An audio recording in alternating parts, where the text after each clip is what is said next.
kenapa dia melakukan kesalahan itu. Nah, kalau di litmas itu kan dilacak tadi. Iya. Nah, caranya orang Baduy adalah dengan dinujum. Apa itu dinujum? Dilihat secara magis. Oh, kenapa dia melakukan itu? Iya, akan didatangkan kepada ahli paranormalnya di kampung itu. Dan itu ada ahlinya ya? Ada. Tiap kampung ada ya? Biasanya dia memiliki karakteristik yang berbeda dari masyarakat Baduy lainnya. Saya pernah mendatangi satu yang dianggap dukun itu.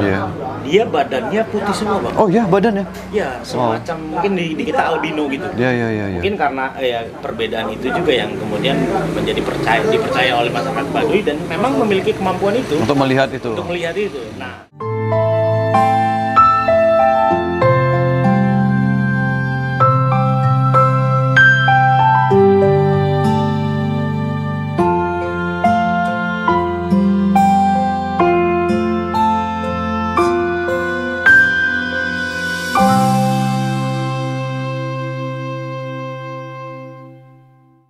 Assalamualaikum warahmatullahi wabarakatuh. Ya, hari ini saya sedang berada di Padepokan Kopi di Serang, Banten ya. Kalau nggak tahu, Serang itu ada di Banten ya, Provinsi Banten. Dan ketemu langsung dengan pemiliknya, Alit Prakarsa. Ya, beliau asli sini, asli Serang. Dan juga dosen kece juga tuh. Udah ada yang punya tren. Iya, dosen kece, pengajar hukum pidana, kriminologi, apa lagi? Sistem peradilan pidana anak. Wah, pidana adat ya. Dan juga studi kebantenan. Nah, studi kebantenan. Jadi kalau sahabat-sahabat pengen belajar tentang Banten, ya datang kemari ke Padepokan Kopi. Ya, ada itu di mana alamatnya ya? Silakan lihat di bawah ini. Nikmatin kopi yang saya suka di sini adalah Vietnam Drip. Sampai 2 gelas, ini gelas yang ketiga lagi. Iya. Ngopi dulu kita. Iya, saking enaknya. Jadi sahabat-sahabat, saya akan bincang-bincang tentang pelindungan anak, khususnya tentang sistem peradilan pidana anak. Ya, tingkat nasional, kemudian bagaimana sistem peradilan pidana dan pelindungan anak dalam konteks adat atau budaya kita. Dan nanti karena beliau juga tesisnya tentang, dan rencananya disertasinya juga tentang sistem peradilan pidana anak di Baduy atau sistem pelindungan anak di Baduy, maka menurut saya ini sangat tepat ya Alit ya. Oke, saya mau tanyaan pertama adalah bagaimana sih sebetulnya pelindungan anak di Indonesia dan bagaimana peradilan pidana anak di Indonesia, apakah sudah memberikan rasa keadilan pada anak sebagai pelaku, anak sebagai korban, atau gimana?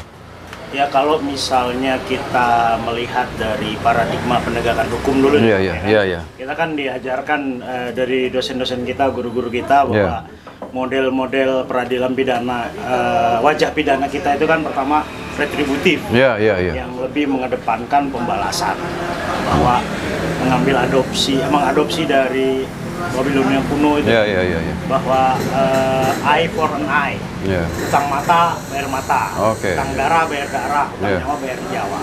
Tapi karena kita mengaku manusia modern, lalu kemudian dibuat soft, digantikan dengan penghukuman berupa penjara. Walaupun masih ada beberapa negara mempertahankan hukuman mati.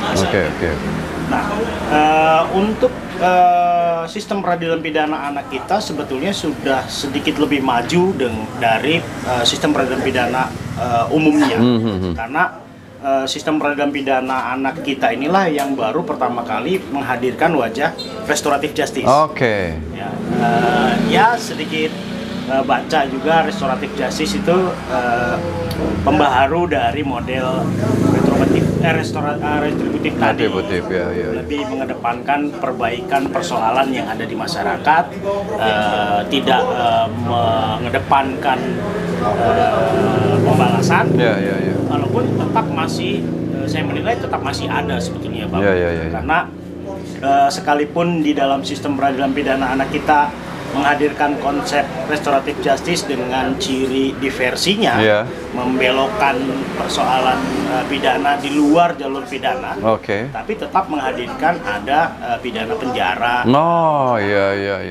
Meskipun dalam konsep pemidanaannya menjadi setengah dari hukuman maksimum untuk orang dewasa. Dalam sistem peradilan pidana anak kita yang ini. Walaupun ini juga menjadi angin segar karena ini pembaharu dari Undang-Undang Pengadilan Anak sebelumnya diganti dengan sistem peradilan pidana anak. Di sistem peradilan pidana anak ini yang menarik justru ada praadjudikasinya sebelum proses itu ada penelitian kemasyarakatan. Oh iya. Nah, ini yang saya rasa ini sangat penting. Karena dalam konsep penelitian kemasyarakatan ini kita bisa melacak sesungguhnya anak ini melakukan ya kalau bahasanya kriminologi kan juvenile delinquency gitu. Iya. Untuk pelembutan, untuk perbuatan yang sama, kalau untuk dewasa itu jadi kejahatan atau kriminal, anak jadi juvenile delinquency. Dilacak dulu histori anak ini sebelum dia melakukan pelanggarannya ini seperti apa sih? Jangan-jangan ini dia baru pertama kali atau terpengaruh oleh kawannya atau ada tekanan peer pressure. Kebanyakan kan anak-anak kita melakukan pelanggaran itu karena nggak enak dengan sesama temannya gitu, dianggap nggak keren gitu kan. Gitu. Nah, Alit, sistem peradilan pidana kita yang berlaku melalui Undang-Undang 11 2012 itu, apakah sudah mengadopsi hukum adat ya dalam konteks perlindungan anak atau dia mengambil model barat dalam penyelesaiannya? Gimana ya? Nah, ini yang kemudian menjadi ketertarikan saya, Pak. Jadi ketika saya masuk Undip, ini kan sebelumnya sudah digelorakan akan ada RUU sistem peradilan pidana. Saya masuk Undip 2011, Pak. Oh 2011 ya. Untuk masuk Undip itu kan ada di MIH Undip itu ada harus membuat rencana proposal. Saya ambil tema itu. Nah, dari situ kemudian saya penasaran karena saya orang Banten. Di Banten memiliki kami anggap ini sebagai kekayaan luar biasa. Masyarakat adat Baduy yang sudah terbukti ratusan tahun mereka begitu kukuh menjalankan hukum adatnya mereka dan tidak tergoda dengan modernisasi. Artinya hukum adat mereka bisa menjaga masyarakat adatnya dari gangguan-gangguan atau perubahan-perubahan yang merugikan untuk masyarakat adat.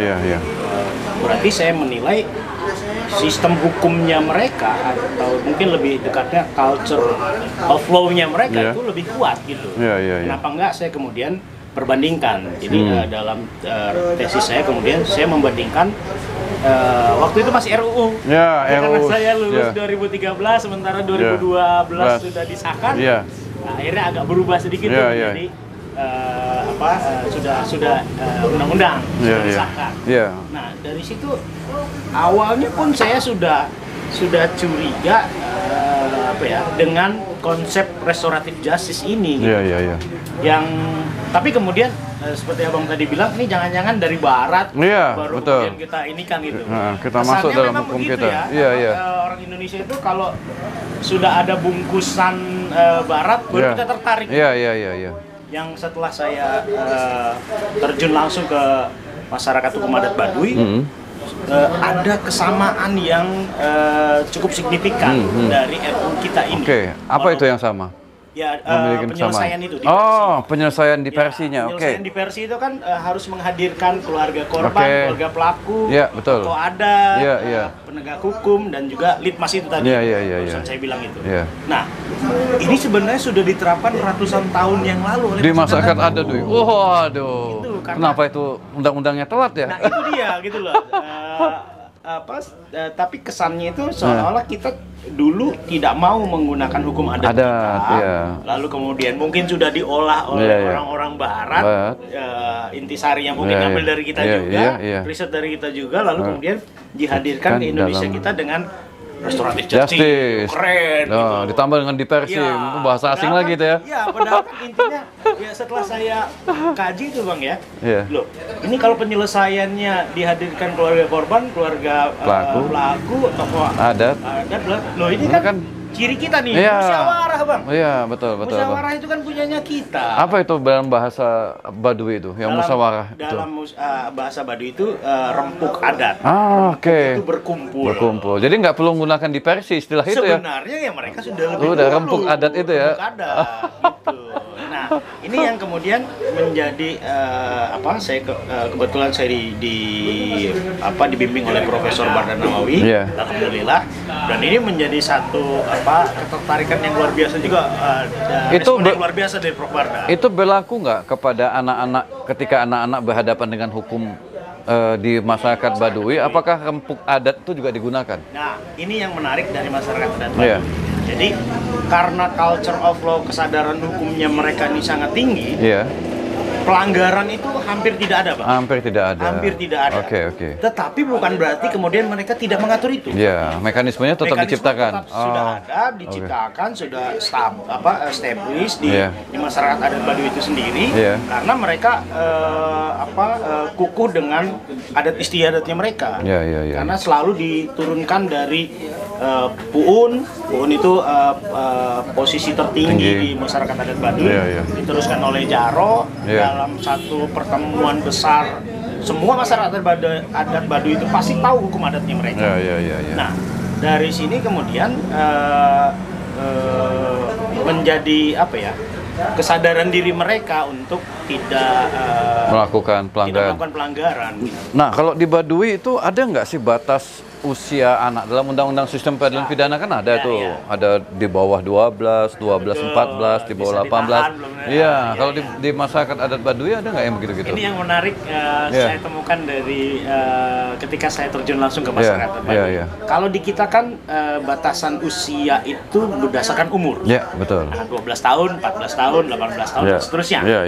Kalau di Baduy, patokannya itu adalah kemampuan mereka berladang. Oh, kemampuan berladang. Ini menarik ya, Pak. Oh, menarik itu. Jadi saya tanya, waktu itu ada dua narasumber yang harus saya tanyakan.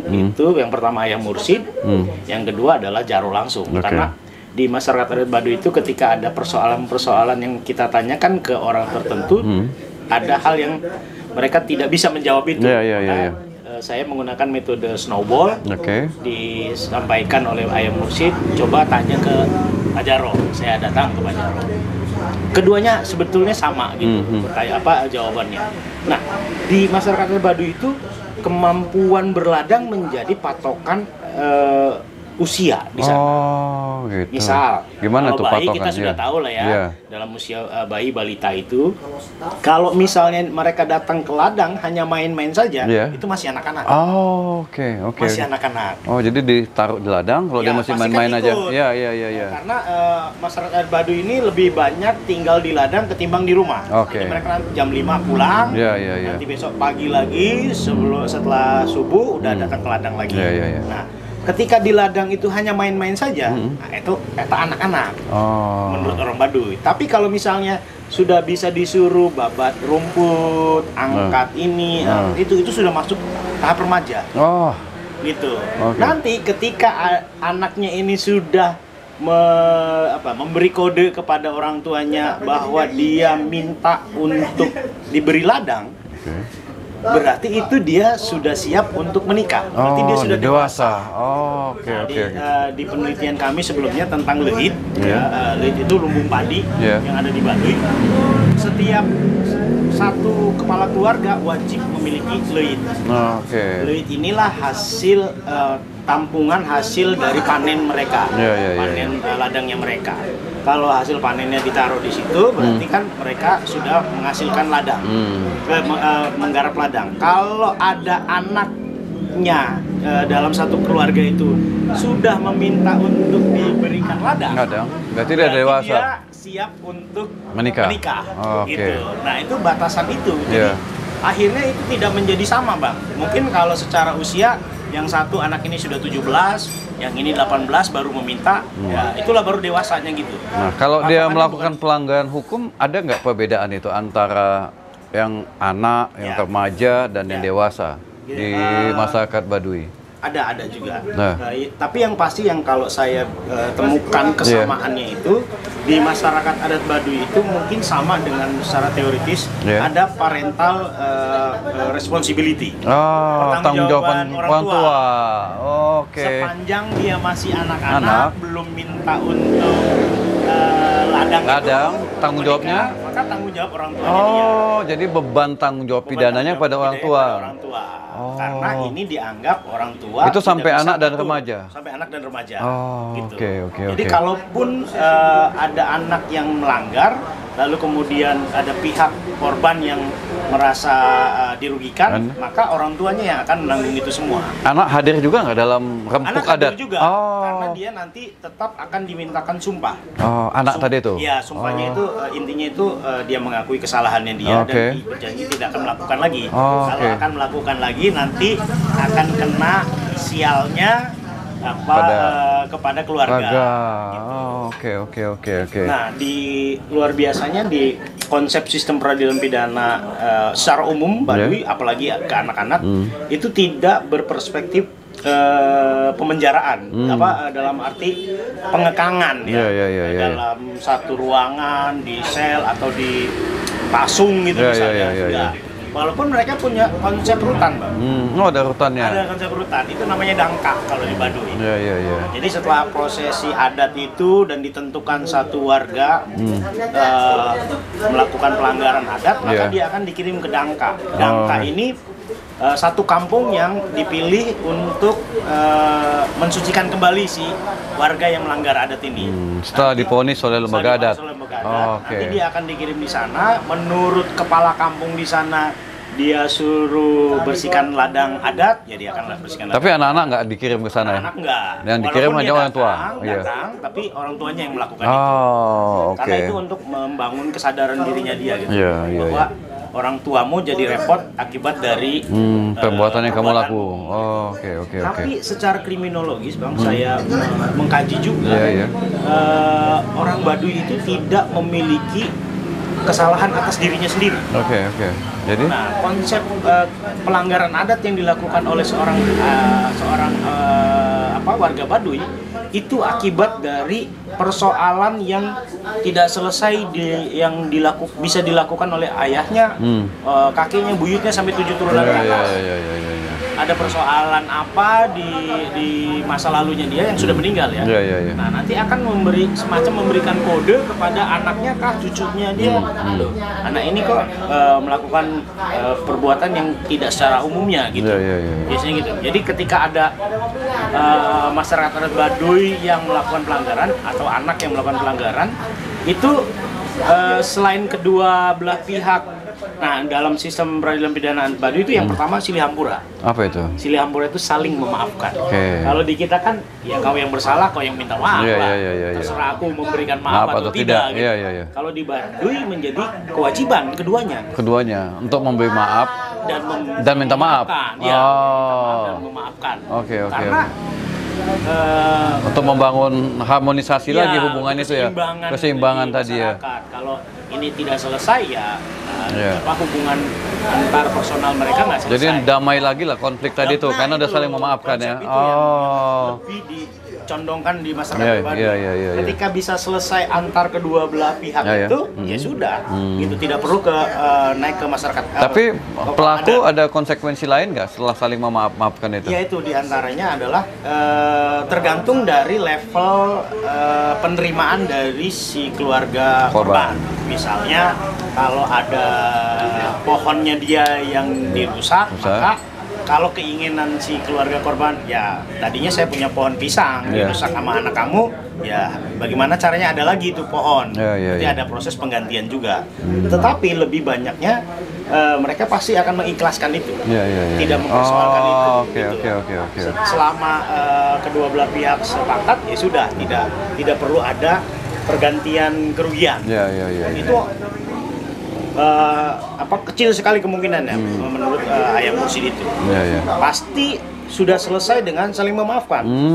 Pasti sudah selesai karena ajaran orang tuanya mereka begitu. Nah, cuma persoalannya adalah tadi, kenapa dia melakukan kesalahan itu? Nah, kalau di litmas itu kan dilacak tadi. Nah, caranya orang Baduy adalah dengan dinujum. Apa itu dinujum? Dilihat secara magis.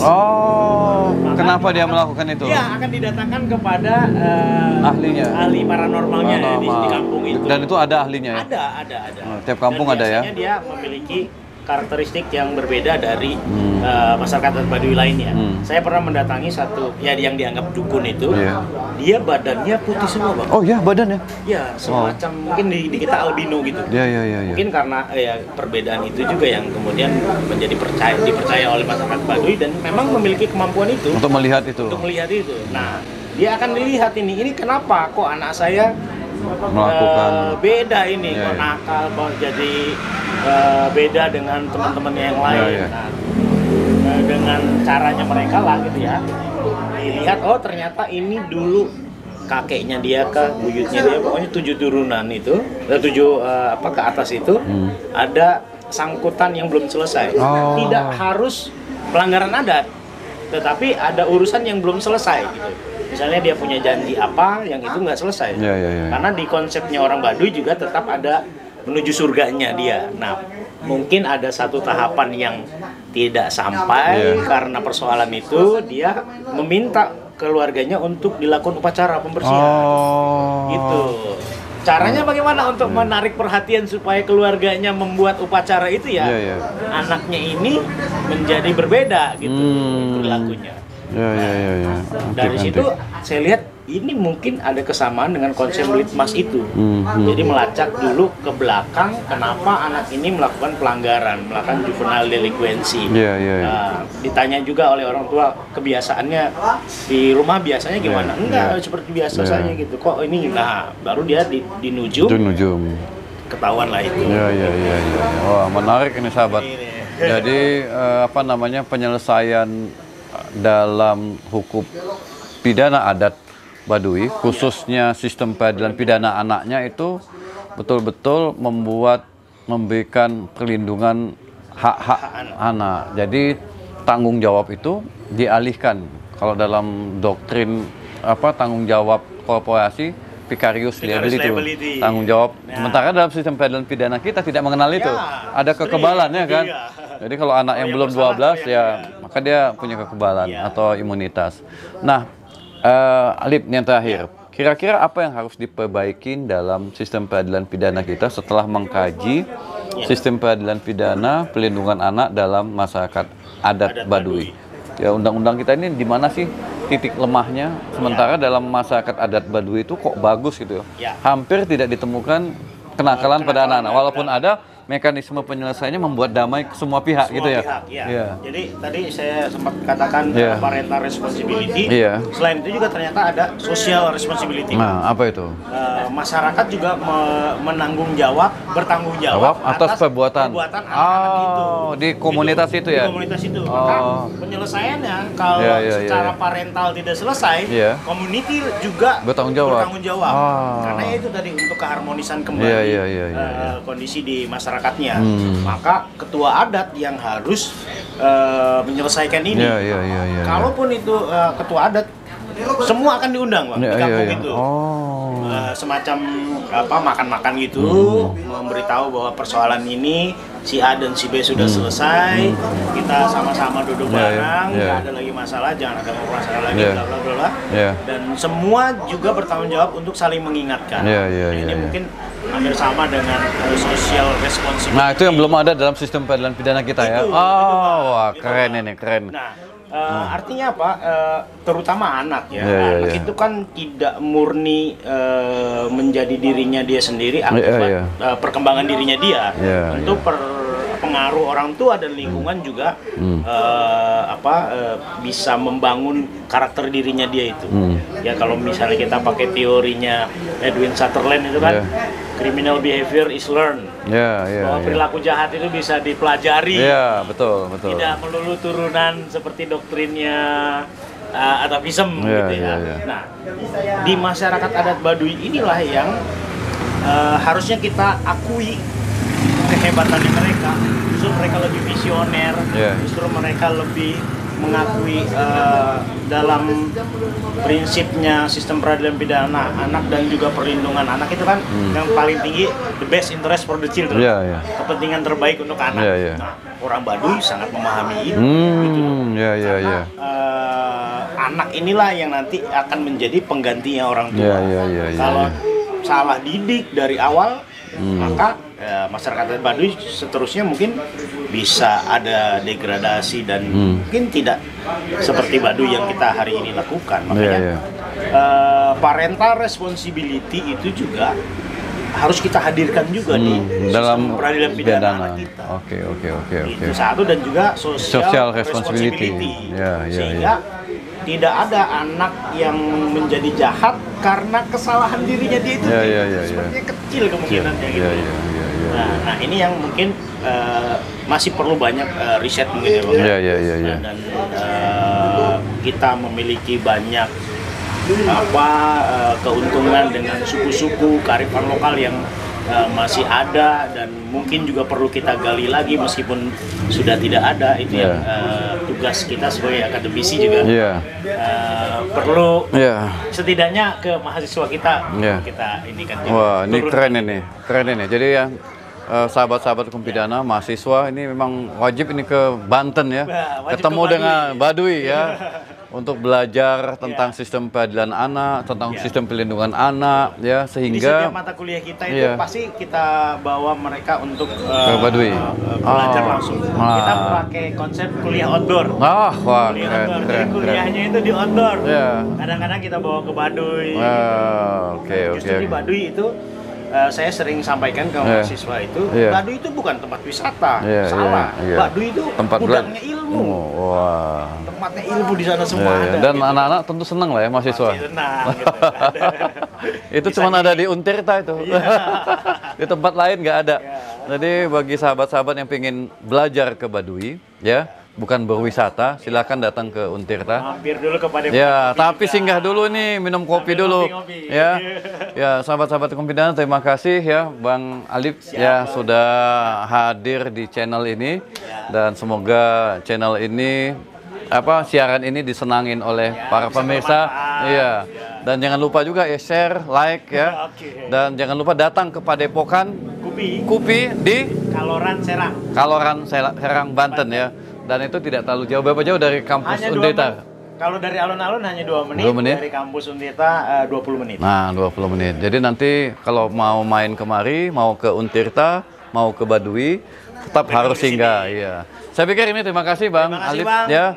Terima kasih atas kunjungan ini juga. Jadi saya senang dapat kopi di sini dan dapat suasana malam di sini juga cukup indah walaupun ada seliwiran motor ya. Tapi itu bagian daripada Padepokan Kupi ya.